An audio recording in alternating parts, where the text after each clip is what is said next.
421 Super Duty engine was secretly a beast. 421 Super Duty engine, a coveted collector's gem. This engine didn't just push the limits, it forced the racing authorities to tighten regulations.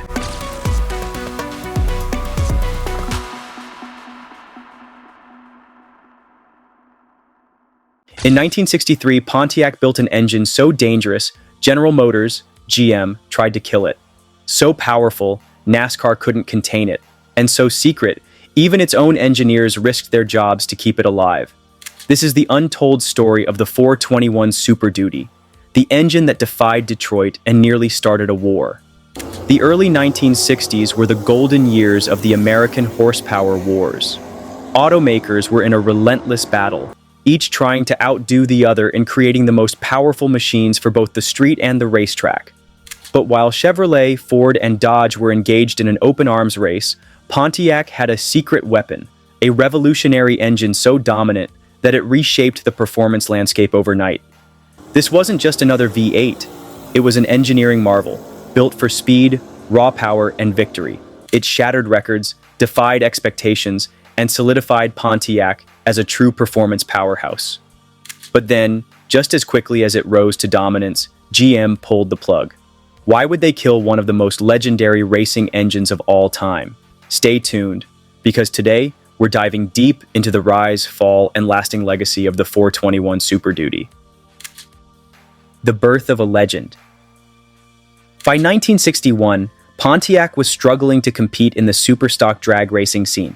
Ford had their massive 390S, Chevrolet had the infamous 409, and Dodge had their high-revving 413 Max Wedge. Pontiac's largest engine at the time, the 389 V8, was capable but simply not enough to stand against these growing powerhouses. Pontiac needed something bigger, bolder, and faster.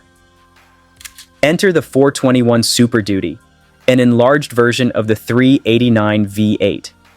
Initially offered as a dealer-installed option strictly for racing, the 421 Super Duty quickly became a force to be reckoned with.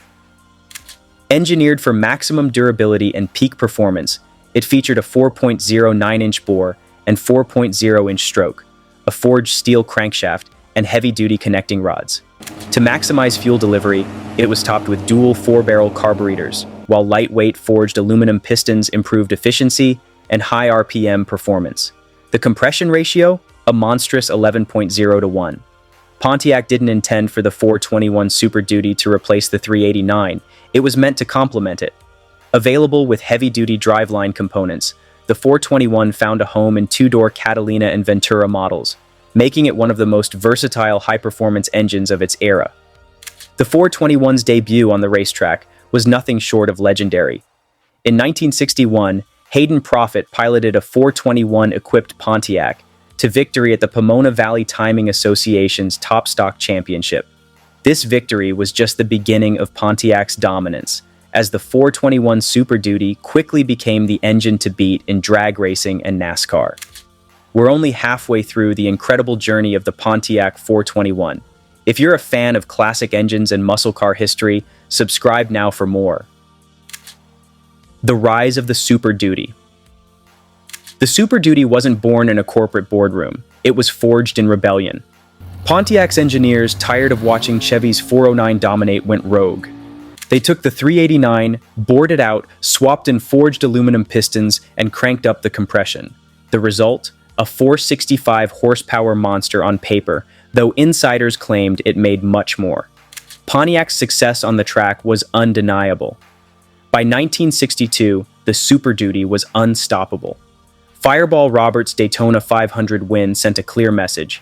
Pontiac was the new king of speed. Ford, seeing the writing on the wall, started sending spies to Pontiac's proving grounds, desperate to uncover the 421's secrets. What they found? A ticking time bomb.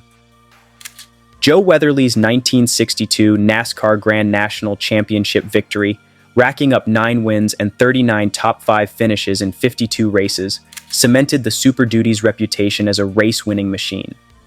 By 1963, Pontiac made the 421 even more fearsome. The compression ratio was increased from 11 to 1 to 12 to 1, and the red line was pushed to a screaming 6,400 RPM. Pontiac also lightened the Catalina chassis by incorporating aluminum components and a drilled-out frame. The result? One of the fastest stock cars of its time. With 405 horsepower and 425 lb-ft of torque, the 1963 Catalina, equipped with a 421 Super Duty, could rocket from 0 to 60 miles per hour in about 5.2 seconds. Its quarter-mile performance was equally impressive, clocking in at around 13.7 seconds at 107 miles per hour. Inside the factory, mechanics, secrets, and risks. Legendary Pontiac engineer Malcolm McKellar once revealed how they tested the Super Duty engines at midnight to avoid GM's corporate spies. GM spies patrolled the proving grounds, so we disguised the engines as truck parts, McKellar recalled. One night, a Chevy exec showed up. We revved it to 7,000 RPM and blew the muffler off. He never knew what hit him. Smokey Yunick, a NASCAR legend and master of bending the rules, famously swapped Super Duty parts into Chevelles. When GM found out, they threatened to blacklist him. Smokey simply laughed and said, "Tell them I'm farming." Pontiac even took weight reduction to an extreme, drilling holes into the Catalina's frame to shed pounds.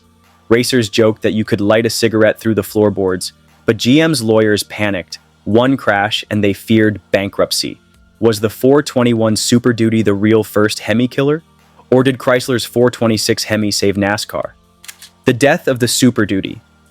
Despite its dominance, the 421 Super Duty's reign was cut short in January 1963. GM's executives dropped the hammer. No more factory racing, no more Super Duty. But why?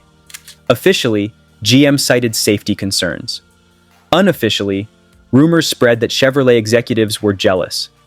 Pontiac was stealing their thunder and, more importantly, their profits. GM issued a memo stating that any division caught violating the racing ban would face severe consequences. But GM didn't just ban racing, they erased it. Factories were raided, blueprints were burned. Yet Pontiac's engineers had a backup plan, a hidden warehouse, 6 SD engines, and a map to Daytona.